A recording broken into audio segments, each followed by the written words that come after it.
2017 April 28 Baahubali part 2 release అయింది. 200 CR budget పెడితే పెట్టిన బడ్జెట్ కి మించి ఊహకి కూడా అందని కలెక్షన్స్ ని రాబడుతుంది. చూస్తుండగానే 1000 crores కలెక్ట్ చేసిన పోస్టర్ కూడా వచ్చేసింది. అంతటితో ఆగలేదు సార్. 1500 CR 1800 CR ను కూడా కలెక్ట్ చేసి ఇండియాలోనే highest grossing all time block buster film గా బాహుబలి 2 రికార్డ్ ని క్రియేట్ చేసింది. తెలుగు సినిమా అంటే చులకనగా చూసే వాళ్ళకి ఇదిరా తెలుగు సినిమా సత్తా అంటే, ఇదిరా తెలుగు సినిమా పవర్ అంటే అని నిరూపించాడు. ఎక్కడ చూడు మూడే పేర్లు వినిపించాయి: ప్రభాస్, రాజమౌళి, బాహుబలి. దేశవ్యాప్తంగా ఎక్కడ చూసినా యునానిమస్ టాక్, ఎక్కడ నెగిటివ్ టాక్ లేదు.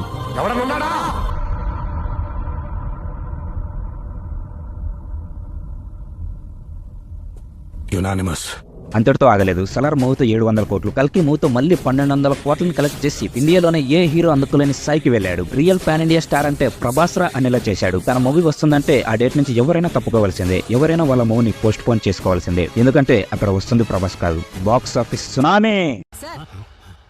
కథలో ముందుకెళ్లారు. ఎంత ముందుకి? చాలా ముందుకెళ్లారు.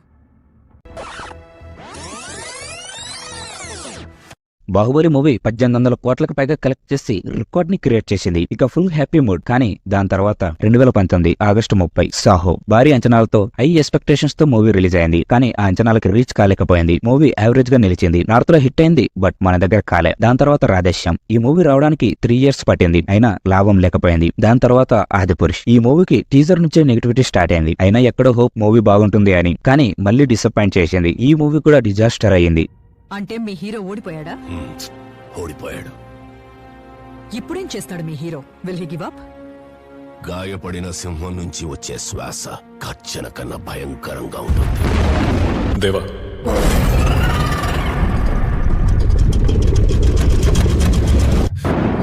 2023 డిసెంబర్ 22. ఏం చేయడానికి లేదు. తొందరపడితే చరిత్రని తిరగరాయలేము. ఊరికే చరిత్రని సృష్టించలేము. అలాని చరిత్రని ప్లాన్ చేసి blue print తీయలేము.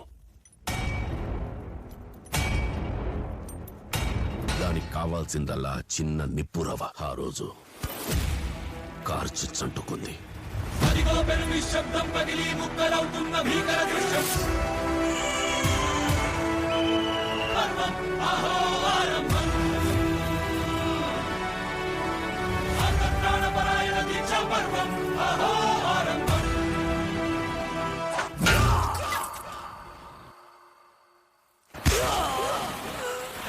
$2023 December 22 Salaar movie release అయింది.